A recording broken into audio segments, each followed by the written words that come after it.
Vous connaissez sans doute le Jeep Wagoneer, premier SUV luxueux de l'histoire, apparu en 1963 et vu dans un paquet de films et séries comme notamment Breaking Bad.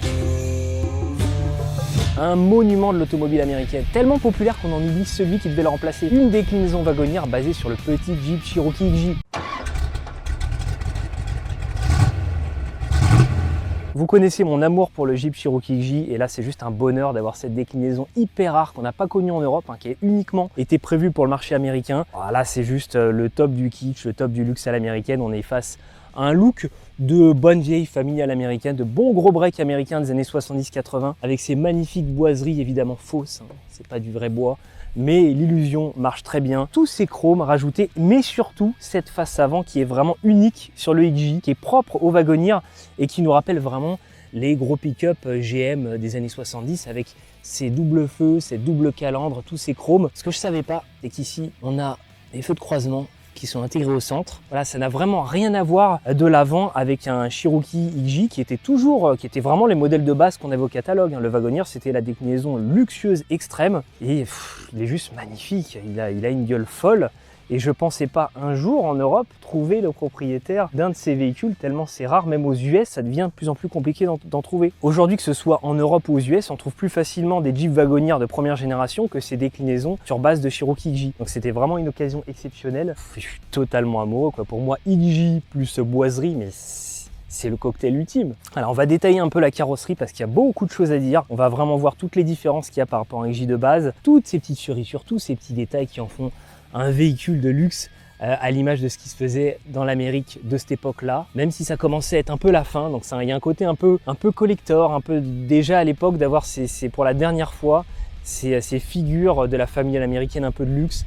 Donc ces boiseries, ces petites baguettes comme ça, couleur beige, qui font ressortir un peu les lignes de ce beau XJ, qui sont toujours très efficaces des années après, dans un volume assez contenu, ce qui fait aussi la force du XJ. C'est un véhicule très agile et qui a pour moi peut-être un des gabarits les plus pratiques, les mieux pensés. On a de la place dans l'habitacle et en même temps ça reste un véhicule très agile et très compact en ville. On retrouve les jantes alu du Cherokee XJ qui sont un peu soulignées par ces beaux pneus à liseré blanc qui rajoutent encore un peu de luxe. Et ça continue jusqu'à l'arrière, les boiseries continuent avec ces petites baguettes de finition.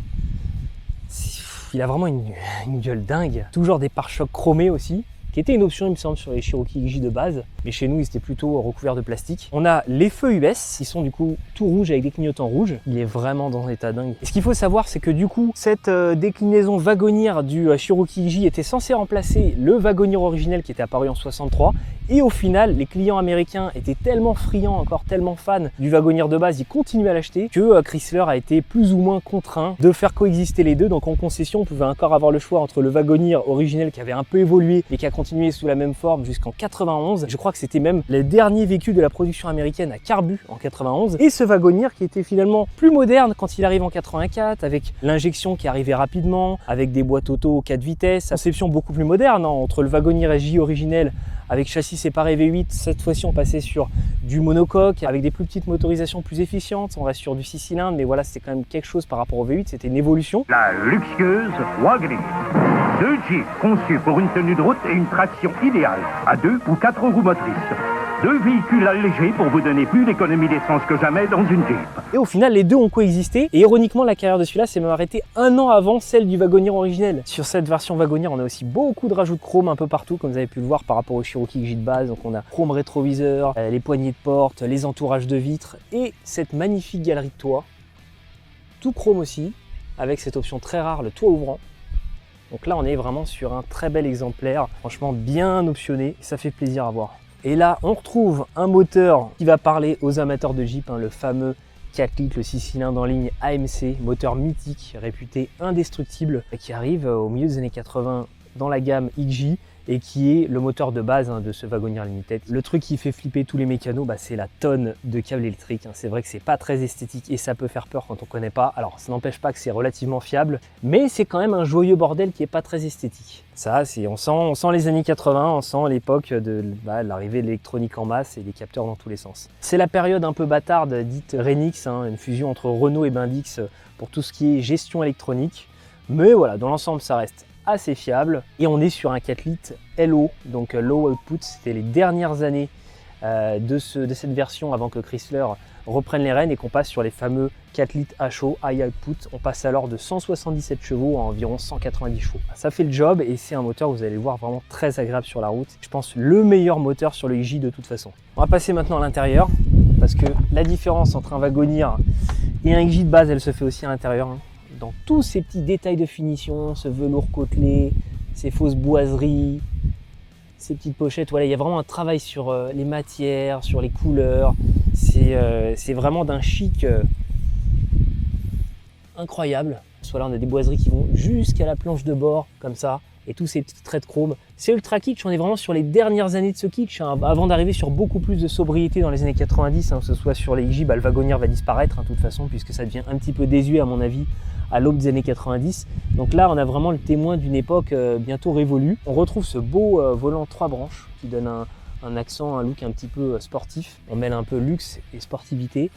On a ces beaux sièges aussi, alors qu'ils seraient d'origine Renault apparemment, avec un bon maintien, chose très rare sur les véhicules américains. Et les chromes vont jusqu'au Komodo par rapport au XJ de base où je crois que c'est du plastique noir partout. Hein. Ce détail, ça les fans de Goonies, ça leur parle. Mama Fratelli, hein, l'affreuse belle-mère. En clin d'œil à ce personnage des Goonies qui roulait dès le début, hein, dès le générique en Cherokee XJ.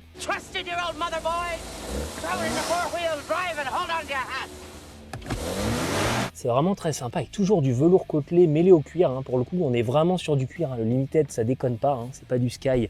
C'est quand même autre chose en termes de finition, de ressenti. Des boiseries partout, jusque dans ces petits détails. Là, les chromes, bon là les chromes comme ça, on a déjà sur les XJ de base.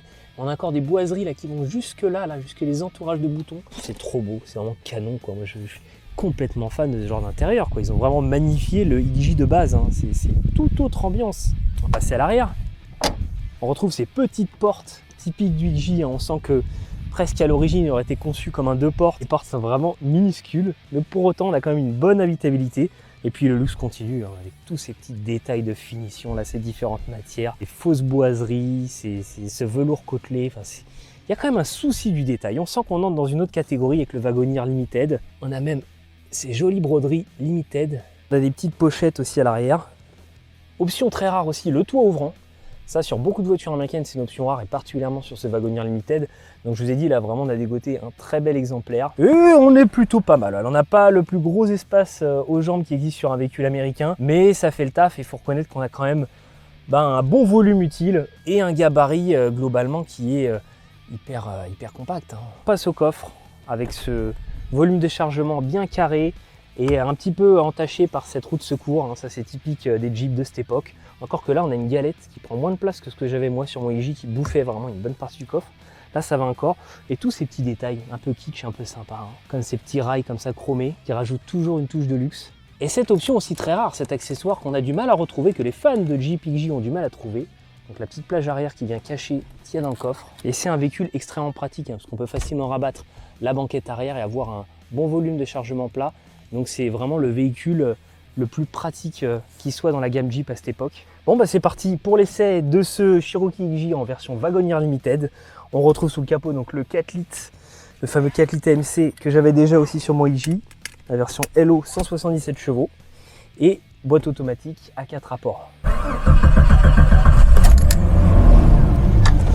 Ah, ça c'est une sonorité qui me rappelle des souvenirs. J'adore sur ce XJ, c'est le rayon de braquage qui est juste énorme.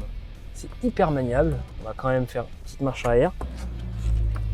Et on sent aussi tout le couple à bas régime de ce 4 litres. Il n'y a vraiment pas besoin de forcer, c'est dans l'esprit du V8. Tu roules cool, tu as le couple qu'il faut, le moteur n'a pas besoin de monter dans les tours. On trouve aussi ce bon flou dans la direction typique de ces 4x4 des années 80. Et ouais, cette petite sonorité de 4 litres AMC, elle est vraiment unique. C'est vrai qu'il n'y a pas beaucoup de... Honnêtement, chez les Américains, dès que tu sors du V8, on trouve rarement des sonorités intéressantes, qui ont vraiment du charme. Et je trouve que ce 4 litres AMC, un charme de malade. C'est vraiment très reconnaissable. C'est le son du Jeep ultime, quoi. C'est vraiment le son du Jeep qu'on a en tête, qu'il y avait sur les Wrangler, sur ces Cherokee XJ. C'est d'une souplesse. Et on est bien installé dans ces sièges. Ils sont bien rembourrés. Et surtout, chose rare pour une américaine, on a un bon maintien dans les virages. Hein. On a quand même des lombaires assez proéminents et on est vraiment bien installé. On se voit faire de la route avec ça.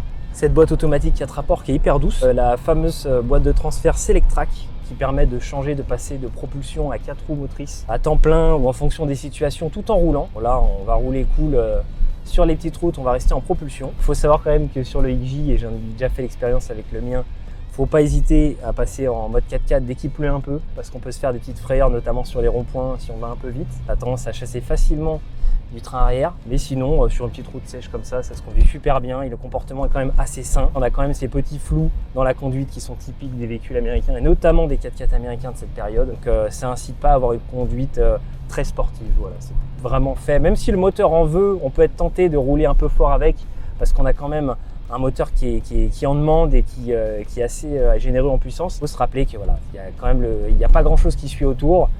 En termes de tenue de route, en termes de comportement, même si c'est sain, ça n'invite pas à avoir une conduite précise et enchaîner des virages un peu forts.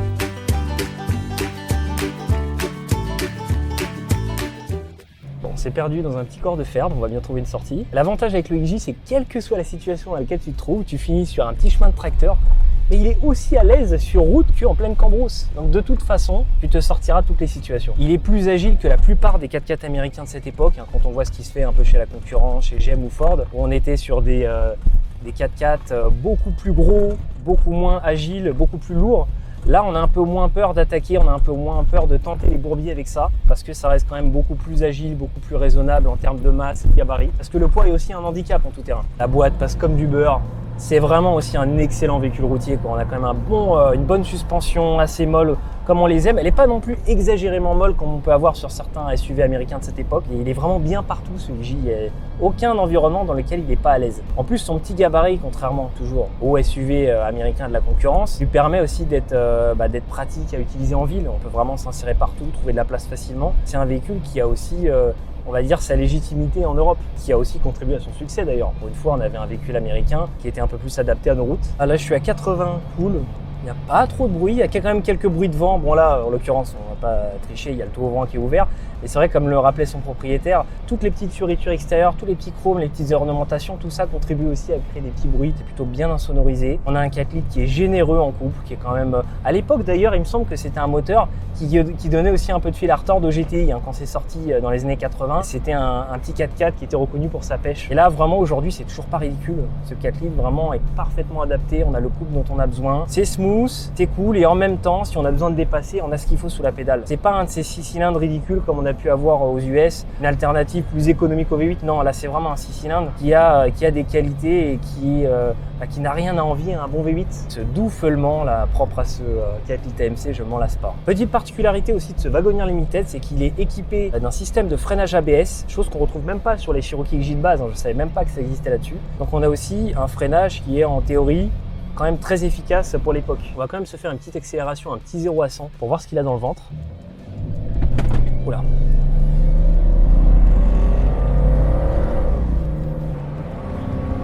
Ah, le kickdown s'est enclenché, ouais, c'est pas mal. C'est pas mal, c'est vrai qu'on a un peu du mal à jauger avec ces boîtes qui sont un peu lentes, hein. Pour l'époque, c'est normal. Savoir à quel moment enclencher le kickdown. Ah oui, j'étais même pas sur le mode power en plus. Il y a un petit bouton justement sur ce véhicule qui permet de passer les rapports plus tard pour justement avoir un maximum de couple au régime. Là, en l'occurrence, je l'ai pas enclenché, donc il a fallu jouer un peu du kickdown. Mais on voit que ça envoie quand même, hein. Il en veut. On va quand même tester avec le bouton power, voir s'il y a une vraie différence. Hop, j'enclenche cette fonction power. Voilà, je suis pédale à fond. Ah oui, on voit quand même la différence. Les rapports passent plus tard et c'est beaucoup plus vigoureux, beaucoup plus péchu. Ouais, c'est pas gadget, ce bouton il marche bien. Allez, on reprend une allure normale. Ce qu'on apprécie aussi, notamment en ville, c'est cette direction assistée très à l'américaine. Vraiment, on tourne le volant du petit doigt, même à basse vitesse, qui est caractéristique propre au véhicule américain, mais qui ne plaira pas à tous, hein, parce que ça enlève aussi un peu de précision. Franchement, pour le quotidien, pour rouler cool, c'est vraiment sympa, quoi. C'est des véhicules que n'importe qui peut conduire. Ça reste vraiment une conduite très abordable à l'américaine, qu'on n'est pas dépaysé, on en a eu pas mal avant. Et ce XJ, ça a été un véritable succès. Alors la version Wagoneer, c'était un peu anecdotique, ça en est forcément moins vendu que des XJ de base. Mais le Cherokee XJ, à l'époque, à sa sortie, il a quasiment sauvé Jeep, hein. C'était vraiment un best-seller international. Après, il a quand même une tenue cap de son époque, hein. Ça prend pas mal de roulis dans les virages. Heureusement qu'on a ce bon maintien des sièges pour pas passer à chaque fois sur le siège d'à côté. Bon, forcément, j'oublierai des choses tellement il y a de détails, tellement il y a de choses à raconter sur ce Wagoneer Limited Il est quasi full option, hein. Il y a tout ce qu'on peut trouver de mieux sur une américaine de cette époque, régulateur de vitesse, 4 vitres électriques, siège électrique, blindé d'options. Ah oui, on a aussi la climatisation fonctionnelle. Là, on est sur les belles petites routes suisses typiques, avec des virages partout. Je teste là un Wagoneer quasiment sorti de la concession. Et je remercie d'ailleurs Patrick, son propriétaire. J'ai passé un super moment sur la highway suisse avec ce Wagoneer, aussi à l'aise sur route que dans les petits chemins. J'ai d'ailleurs eu l'occasion de le tester sur la fameuse piste tout-terrain de Lausanne et j'ai été impressionné par sa motricité. Rien ne l'arrête. Bon, j'arrête la blague. En vrai Jeep, c'est pas moi qui vais punir avec ce Wagoneer. Techniquement, ça reste un Cherokee, mais il y a une vraie montée en gamme en termes d'esthétique et de finition, aussi bien à l'extérieur qu'à l'intérieur. C'est vraiment une sorte de Cherokee haute couture. J'espère que cette vidéo t'a plu, à bientôt.